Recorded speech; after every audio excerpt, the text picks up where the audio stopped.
नमस्कार दोस्तों, स्वागत है आपके अपने YouTube channel GK with GK पर। आज हम इंडियन जीके के सबसे महत्वपूर्ण प्रश्न पढ़ेंगे जो राजस्थान के सभी एग्जाम में पूछे गए हैं। और अभी तक चैनल सब्सक्राइब नहीं किया हो तो चैनल को सब्सक्राइब कीजिए व लाइक शेयर जरूर कीजिए। आज का फर्स्ट क्वेश्चन है, दीनदयाल अंत्योदय योजना राष्ट्रीय शहरी आजीविका मिशन में केंद्र सरकार का अंश कितना है? ए खर्च का 40%, बी खर्च का 50%, सी खर्च का 60%, डी खर्च का 55%। इसका आंसर है सी खर्च का 60%। दीनदयाल अंत्योदय योजना राष्ट्रीय शहरी आजीविका मिशन DNLM का उद्देश्य शहरी गरीबों को रोजगार एवं स्वरोजगार उपलब्ध कराना है। इस योजना में सामान्य राज्यों के लिए केंद्र सरकार 60% तथा राज्य सरकार 40% खर्च वहन करती है। क्वेश्चन नंबर सेकंड, भारत ने सतत विकास हेतु 2030 एजेंडा के गोल फॉर SDG 4 को कब अपनाया?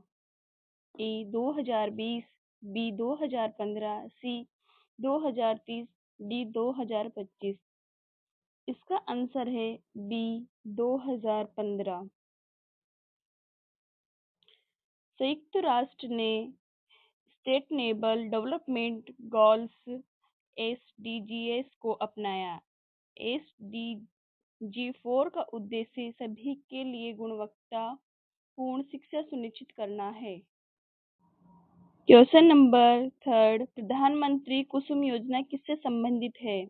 ए सौर ऊर्जा आधारित ई रिक्शा, बी सौर ऊर्जा आधारित पंप, सी सौर ऊर्जा आधारित यातायात, डी सौर ऊर्जा आधारित भोजन पकाना।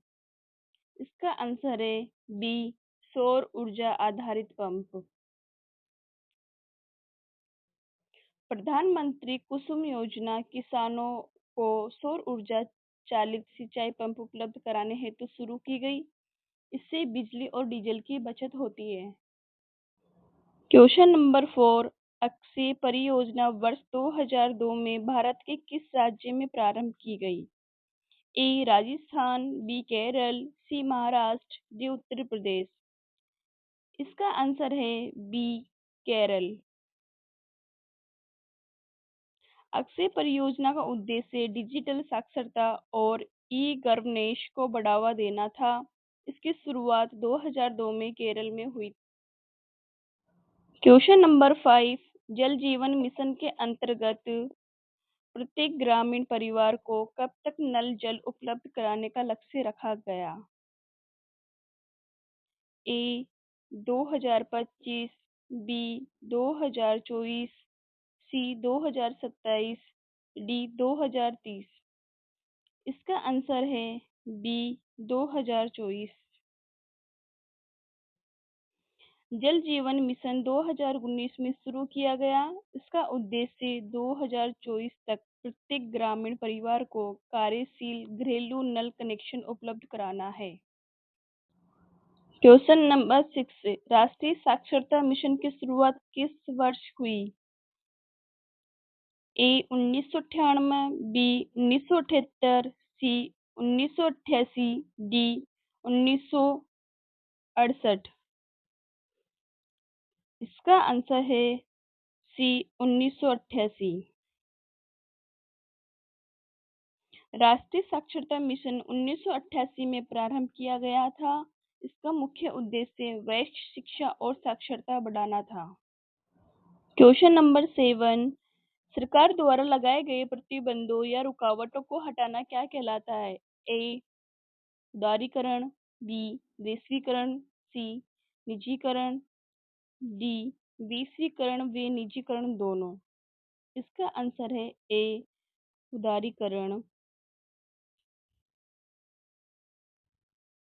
जब सरकार व्यापार और उद्योग पर लगे नियंत्रण कम करती है तो उसे उदारीकरण कहा जाता है।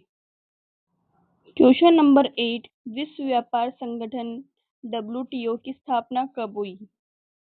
ए 1995, बी 1994, सी 1993, डी 1996। इसका आंसर है ए 1995। विश्व व्यापार संगठन डब्ल्यूटीओ की स्थापना 1 जनवरी 1995 को हुई थी। इसका मुख्यालय जिनेवा, स्विट्जरलैंड में है। क्वेश्चन नंबर 9, भारत में राष्ट्रीय खाद्य सुरक्षा अधिनियम किस वर्ष लागू हुआ? ए 2012, बी 2013, सी 2014, डी 2011। इसका आंसर है बी 2013। राष्ट्रीय खाद्य सुरक्षा अधिनियम 2013 में लागू हुआ। इसका उद्देश्य गरीबों को सस्ती दरों पर खाद्यान्न उपलब्ध कराना है।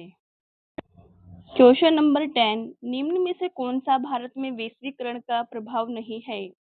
ए निम्न जीवन स्तर, बी कई उत्पादों की नीची कीमतें, सी कई उत्पादों की गुणवत्ता में सुधार, डी नए कामों का सृजन। इसका आंसर है ए निम्न जीवन स्तर। वैश्वीकरण से रोजगार, गुणवत्ता और प्रतिस्पर्धा बढ़ती है। जीवन स्तर सामान्यतः बेहतर होता है, इसलिए निम्न जीवन स्तर सही प्रभाव नहीं है। क्वेश्चन नंबर 11, जल जीवन मिशन का उद्देश्य हर ग्रामीण घर में कब तक नल पानी का उपलब्ध कराना है? ए 2023, बी 2026, सी 2025, डी 2024। इसका आंसर है डी 2024। इस योजना का लक्ष्य 2024 तक सभी ग्रामीण परिवारों तक सुरक्षित पेयजल पहुंचाना है। क्वेश्चन नंबर 12, भारत गौरव रेल का मुख्य उद्देश्य क्या है? ए घरेलू पर्यटन को प्रोत्साहन देना, बी रेल यात्रा को प्रोत्साहन देना, सी भारतीय रेलवे का विकास प्रदर्शित करना, डी राजाओं के शाही स्थलों का पुनर्दर्शन कराना। इसका आंसर है ए घरेलू पर्यटन को प्रोत्साहन देना।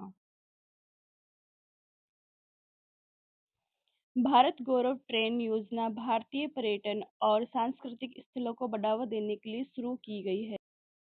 क्वेश्चन नंबर 13, जनगणना 2011 के अनुसार साक्षर व्यक्ति किसे कहा जाता है?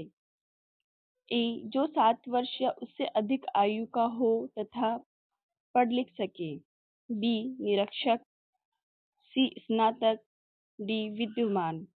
इसका आंसर है ए जो 7 वर्ष या उससे अधिक आयु का हो तथा पढ़ लिख सके।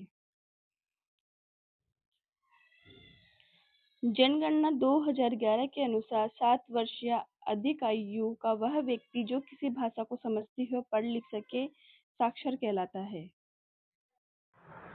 क्वेश्चन नंबर 14, भारतीय वन्यजीव संरक्षण अधिनियम कब लागू हुआ? ए 1992, बी 1982, सी 1972, डी 1962। इसका आंसर है सी 1972। वन्यजीव संरक्षण अधिनियम 1972 में लागू किया गया था ताकि वन्यजीवों और उनके आवास की रक्षा की जा सके। क्वेश्चन नंबर 15, अगस्त माह में भारत में उष्ण कटिबंधीय पूर्वी जेट स्ट्रीम किस अक्षांश पर बहती है? ए 8 डिग्री उत्तर, बी 15 डिग्री उत्तर, सी 27 डिग्री उत्तर, डी 37 डिग्री उत्तर। इसका आंसर है बी 15 डिग्री उत्तर। अगस्त में उपोष्ण कटिबंधीय पूर्व जेट स्ट्रीम लगभग 15 डिग्री उत्तरी अक्षांश पर बहती है जो मानसून को प्रभावित करती है। क्वेश्चन नंबर 16, देहरादून, कोटली दून एवं पाटली दून कहाँ स्थित है? ए हिमाद्री व हिमाचल के मध्य, बी हिमाचल व शिवालिक के मध्य, सी शिवालिक के दक्षिण भागों पर, डी हिमाद्री के उत्तरी भाग पर। इसका आंसर है बी, हिमाचल व शिवालिक के मध्य।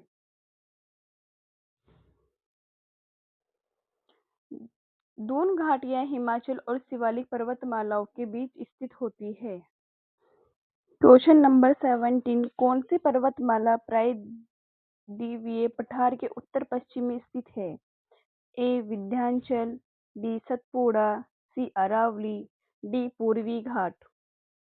इसका आंसर है सी अरावली।